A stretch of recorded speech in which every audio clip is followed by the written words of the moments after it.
How's it going, Commanders? So, I'm sure by now everyone has heard all about the bad news surrounding Epic Games and Fortnite. That's literally screwing everybody over. But it seems as though the CEO of Fortnite, Swindle Sweeney, doubled down on his bad ideas. Not only did he basically increase the price of V-Bucks, lowering the amount of V-Bucks we'd get for $8.99 from 1,000 to 800, not only did they make anyone who has a creator code get 3 times the amount of money they'd normally get for a limited time, not only did he pay almost $722 million to brain rot AI generated map creators, Fortnite is now shutting down 3 core game modes in the next few weeks. Those core modes being Rocket Racing, Festival Battle Stage, and Ballistics. Why they didn't add Fortnite Legos to the list is beyond me, but that's besides the point. I didn't mind these core game modes. When Rocket Racing came out, I thought it felt smooth. The drift mechanic was amazing. They could have added a bit more, but it was still fun. Fortnite Battle Stage reminded me so much of Guitar Hero 3 with the boss battles. If only they added more to the game mode, like more rock songs and different types of attacks. And Ballistics? I never played it, but from what I heard, they could have done so much more with it, and it still would have been fun. Do you see the pattern I'm pointing out here? If Epic Games had continued making updates for these games, they wouldn't have lost popularity, and they wouldn't need to close them down.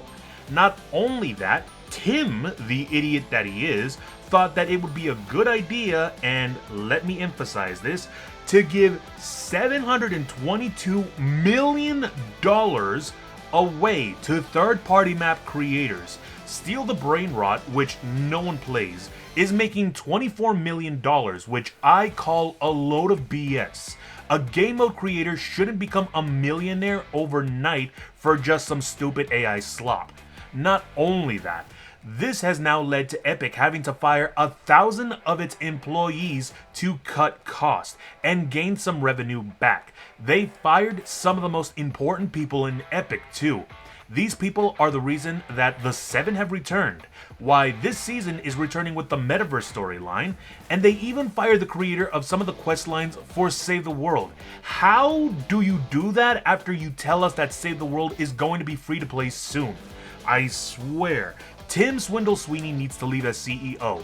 The guy doesn't know the first thing about running a company, let alone keeping the right people on the job. If he were to leave, there's a better chance that the next person who takes over actually does a better job than him. This is going to be like Dauntless all over again. And if you don't know what I mean by that, look up Dauntless on YouTube. See what happened to them. It's terrifying. What saddens me even more is how this will affect Save the World. I was so hyped for the game to go free to play, the first game mode that Epic ever made before Battle Royale. All the updates, all the changes, all the good ideas that it was recently getting, and now it might not even matter because of this massive moron. And soon it might even just remove Save the World as well to save money. I'm hoping that at least Save the World survives and does good, at least a little bit, that it doesn't get removed from Fortnite to cut costs like the other core game modes. Because if it does, then Epic will lose a huge chunk of its player base, and soon they won't have anyone else to play their crap game anymore.